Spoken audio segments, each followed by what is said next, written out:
Rodolphe Gaudin, je le disais tout à l'heure, vous êtes grand reporter à France Télé. Vous publiez chez Larousse les étoiles du football, les meilleurs joueurs de la planète foot. Quelle nouvelle étoile pourrait peut-être rejoindre la prochaine édition de votre livre ?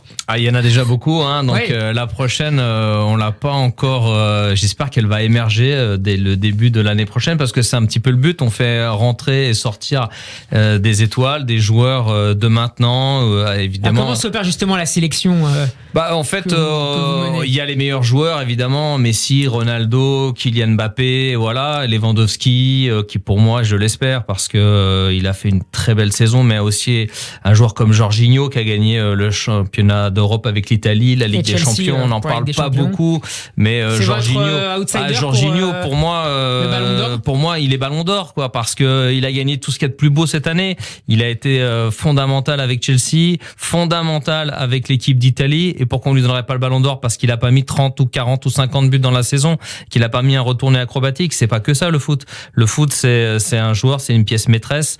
Et il l'a été pour gagner la Ligue des Champions, qui est la compétition phare pour un club. Il a gagné le championnat d'Europe, la compétition phare pour une nation. L'Italie qui revient de je ne sais où, qui a même pas disputé la Coupe du Monde 2018. Et on n'en parle même pas. On parle de Messi, encore une fois. Très bien, il a gagné. On parle de Lewandowski, on parle beaucoup de Benzema en France depuis quelques jours. On parle beaucoup de Benzema, mais ça, c'est des médias. Voilà, les médias français sont à fond sur Benzema. Moi, j'adore Karim Benzema. Il a mis un très beau but contre l'Espagne pour nous permettre de gagner la Ligue des Nations. Mais je suis désolé, il a rien gagné cette année à part ça. Et c'est pas ce but-là et ces 2-3 bonnes performances en Ligue des Nations qui vont lui permettre de gagner le Ballon d'Or. On parle de Ballon d'Or, c'est sur toute une saison. C'est l'impact que vous avez sur une équipe. Moi, c'est Jorginho. Moi, c'est Lewandowski. Lewandowski, il a mis qui aurait dû le gagner l'année dernière s'il n'y avait pas eu le Covid. Voilà. Et donc, chaque pays essaye de placer un peu son joueur. Voilà. Ça nous ferait tous plaisir, évidemment, que Karim Benzema ait le Ballon d'Or.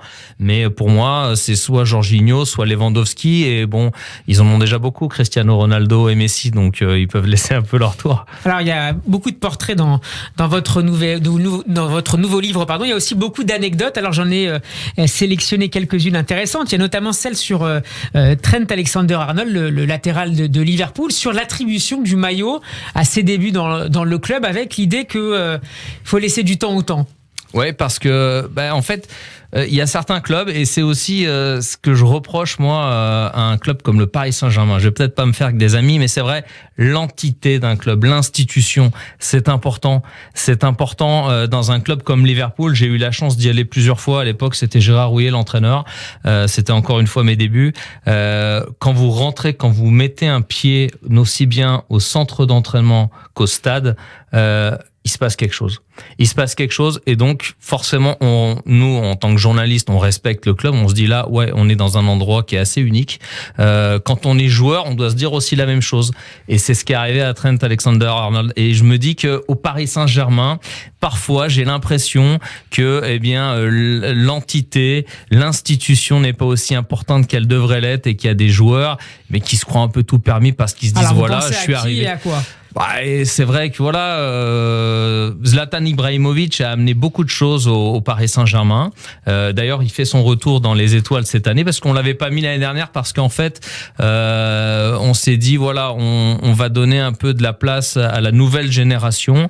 Mais il a fait une tellement bonne saison avec le Milan AC qu'on s'est dit c'est pas possible, il faut qu'on le remette, parce que ça reste une étoile qui brille encore. Il a encore marqué hier. Il a encore marqué hier. Voilà, il se partage le temps de jeu avec Olivier Giroud, qui malheureusement n'est pas cette année dans les étoiles, mais je lui souhaite de faire une bonne saison pour revenir l'année prochaine. Mais voilà, moi je pense à qui je pense. Je pense à Verratti, je pense à Neymar, je pense à beaucoup de joueurs qui sont arrivés et qui parfois oublient qu'ils ont signé dans un très grand club.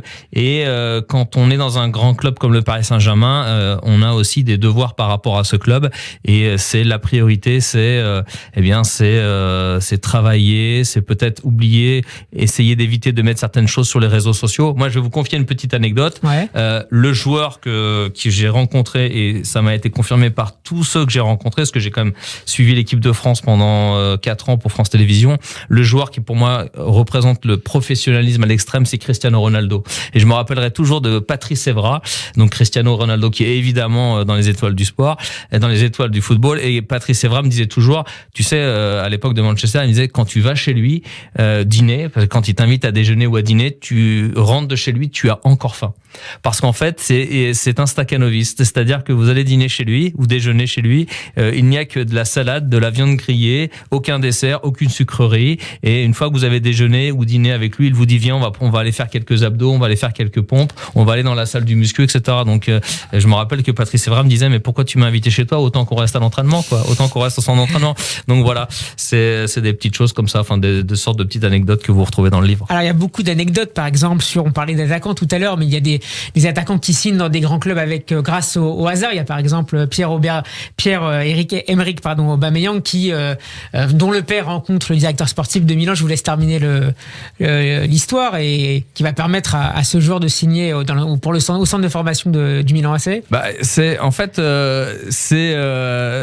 Pierre-Emerick Aubameyang, c'est vrai que c'est un joueur qui a traversé beaucoup d'histoires, qui vient d'un parcours lointain, et moi je suis personnellement très content de voir que il arrive à réussir, parce que quand je l'avais justement rencontré au Milan AC, il sortait vraiment d'un moment où on savait pas qui c'était, on se demandait mais qu'est-ce qu'il va bien pouvoir faire, et son père a joué un grand rôle là-dedans, en fait, grâce à son père qui s'est toujours bien occupé de lui, qui lui a inculqué une bonne éducation, beaucoup de respect, et qui lui a permis en fait de pousser des portes qui, je pense, même lui ne pensait pas une seule seconde pouvoir bien jouer aussi bien en Ligue 1 et faire ce qu'il fait aujourd'hui à Arsenal. Donc c'est un bon symbole d'y croire, toujours y croire, parce que rien ne lui était prédestiné à Pierre-Emerick Aubameyang, et aujourd'hui, il joue dans l'un des plus grands clubs, même si je pense que il aurait pu encore accéder, parce que c'est vrai qu'Arsenal fait un peu végète un petit peu, j'ai envie de dire, depuis quelques années. Alors est-ce que vous êtes plutôt Ousmane Dembélé ou Kingsley Coman?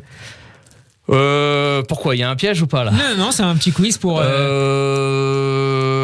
J'aime bien les fulgurances quand même d'Ousmane Dembélé. Est-ce que vous êtes plutôt N'Golo Kanté ou Marco Verratti? N'Golo Kanté, 100%. Pourquoi?